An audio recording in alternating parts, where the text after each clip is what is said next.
جہاں۔ السلام علیکم خواتین و حضرات، پروگرام سلام جہاں کے ساتھ پرویز محمود نیو یارک سے آپ کی خدمت میں حاضر ہے۔ خواتین و حضرات، اس پروگرام میں ہم ملواتے ہیں آپ کو ان مشہور و معروف شخصیات سے جنہوں نے اپنے فن میں مکمل مہارت حاصل کی ہوتی ہے۔ میں اس سے پہلے کہ آپ سے ان کا تعارف کرواؤں، میں آپ سے اجازت چاہوں گا کہ میں ایک چھوٹا سا پیراگراف ان کے بارے میں پڑھوں۔ ایک دفعہ پاکستان کے شہر سرگودا میں ایک مشاعرہ ہو رہا تھا۔ اس میں دیکھا یہ گیا کہ ایک نوجوان مولوی سٹیج پر آیا۔ پنڈال میں 3000 طلباء کا اجتماع تھا۔ آنکھوں میں ڈورے والا سرما اور ٹخنوں سے اونچی شلوار پہنے اس مولوی نے پہلا شعر ترنم سے پڑھا تو مجمع قہقہوں سے گونج اٹھا، پھر دوسرا، پھر تیسرا، اور ہر بار مجمع اس طرح قہقہ لگاتا تھا کہ کان پڑی آواز سنائی نہیں دیتی تھی۔ یہ مولوی شعروں کے درمیان میں کسی گانے کا ٹوٹا بھی چلا دیتا تھا، اور شعروں کے درمیان یہ ٹوٹا اتنا فٹ بیٹھتا تھا کہ قہقہوں کی برسات کے ساتھ بے ساختہ داد و تحسین کا شور بھی اٹھتا تھا۔ آئیے آپ کو ان سے ملواتے ہیں۔ یہ ہمارے اپنے سید سلمان گیلانی صاحب ہیں۔ السلام علیکم گیلانی صاحب۔ وعلیکم السلام کیسے مزاج ورحمۃ اللہ وبرکاتہ۔ آئی ہوپ کہ میں نے جو یہ قطع پڑھا آپ کو برا نہ لگا ہو۔ نہیں، یہ تو ایکچولی ایسا ہی ہوا تھا کہ وہ کافی سارے شعراء تھے ہمارے مزاح کے۔ جی، مزاح 11 پوری تھی وہاں پہ موجود ہمارے۔ اچھا انور مسعود صاحب کی صدارت میں۔ اچھا، تو نہیں، سچ انور نہیں تھے اس پروگرام میں نہیں تھے، سرفراز شاہد صاحب کی صدارت میں تھا۔ تو بہرحال وہ ہوا ایسے ہی تھا کہ میں نے اس پہ جب پہلی دفعہ، میں ابھی نووار دانے چمن تھا تو پہلی دفعہ سرگودا میں کسی مزاحیہ مشاعرہ کے حوالے سے میں گیا تھا۔ جی، تو وہاں واقعی بہت تل دھرنے کی جگہ نہیں تھی، بچے ماشاءاللہ کالج کے بیٹھے ہوئے تھے۔ او ہو جی، تو بس پھر وہ جو کچھ کہا ایسا ہی ہوا۔ ایسا ہی ہوا تھا۔ تو یہ فرمائیے، اب تو آپ نیو یارک میں ہیں اس وقت، ہمارے رحم ٹی وی کے اسٹوڈیوز میں ہیں۔ پہلے تو یہ فرمائیے کہ کیسے آنا ہوا؟ سب سے پہلے تو میں شکر گزار ہوں آپ حضرات کا۔ یہاں میں جب بھی آتا ہوں امریکہ تو یہاں چینل کے اوپر میرا آنا جو ہے یہ لازم و ملزوم ہوتا ہے۔ اچھا، میں یہ سمجھتا ہوں کہ مجھ پر واجب ہے کہ حضرت مفتی صاحب سے میں آ کے ملوں۔ جی، اور کیونکہ سب سے پہلے دعوت بھی امریکہ آنے کی مجھے 2015 میں مفتی صاحب ہی نے دی تھی اپنے ختم بخاری شریف کے حوالے سے۔ اچھا، تو آپ چونکیے نہیں، اس لیے کہ میری اصل پہچان تو مذہبی شاعری میں بالکل اس پہ آنے والا ہوں۔ میں جانتا ہوں بہت، دیکھیے ہم پاکستانی ہیں اور پاکستان میں آپ کو کون نہیں جانتا۔ تو مجھے معلوم ہے کہ آپ نعت گو ہیں، شاعر ہیں، اسلامی شاعر پہلے ہیں، مذہبی، اور پھر اس کے بعد مزاحیہ شاعری بھی آپ کرتے ہیں، اور اللہ نے آپ کو بہت خوبصورت آواز دی ہے۔ مجھے ایک فرق یہ بتائیے کہ آپ نعت گو ہیں، نعت خواں نہیں ہیں۔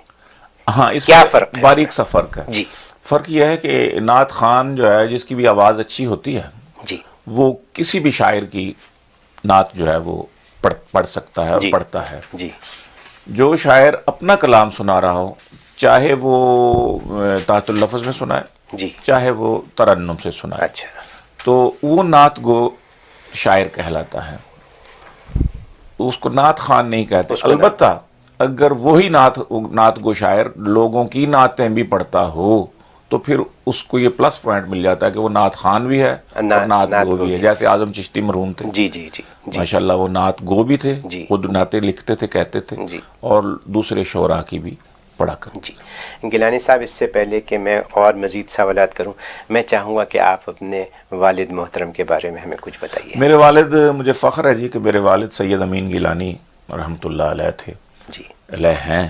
وہ ہندوستان سے ہجرت کر کے 47 میں لاہور تشریف لائے، اور میری والدہ فیروز پور سے آئیں، تو یہاں شادی ان کی لاہور میں ہوئی، اور پھر شیخ پورہ چلے گئے۔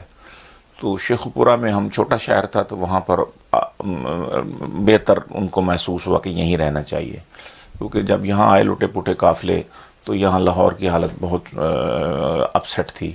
چھوٹا سا گھر تھا جس میں میری تمام رشتہ دار جو تھے میری دادا کی طرف سے وہ سارے, اور میری پھوپھو یہاں ہوتی تھی لاہور میں شادی سے پہلے ہی, یا تقسیم سے پہلے ان کی شادی ہو چکی تھی.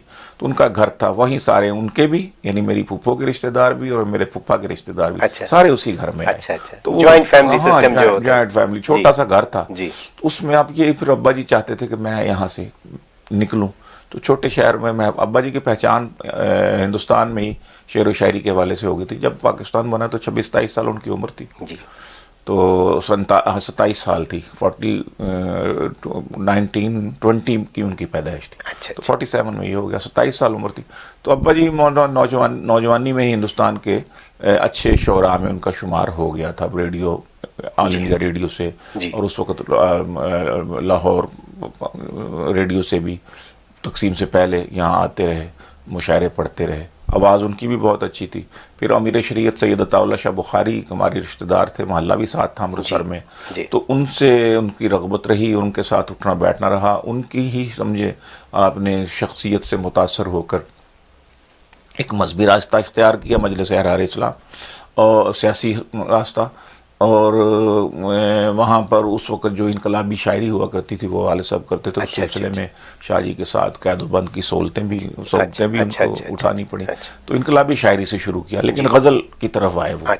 تو ان کے ماشاءاللہ غزل کے بھی 5-6 مجموعے ہیں. وہ بہت ترنم سے پڑھتے تھے, اور جگر مراد آبادی کے ترنم سے زیادہ متاثر تھے.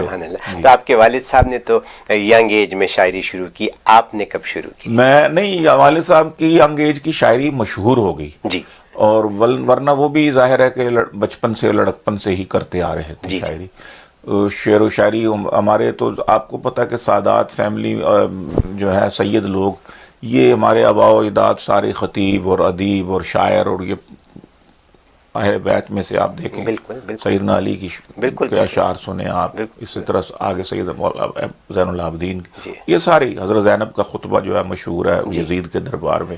تو یہ ہمارے ننیالی ددیالی سارے جو تھے یہ ادیب و شاعر ہوا کرتے تھے. تو جینز میں ٹریول کرتا کرتا ہمارے دادا جو تھے وہ نہیں تھے شاعر, لیکن ظاہر ہے کہ دادا کے آگے اوپر جو 1-2 نسلیں تھیں ان میں شاعر ہوں گے, ضرور ہوں گے, لیکن وہ شاعری ہم تک نہیں پہنچی.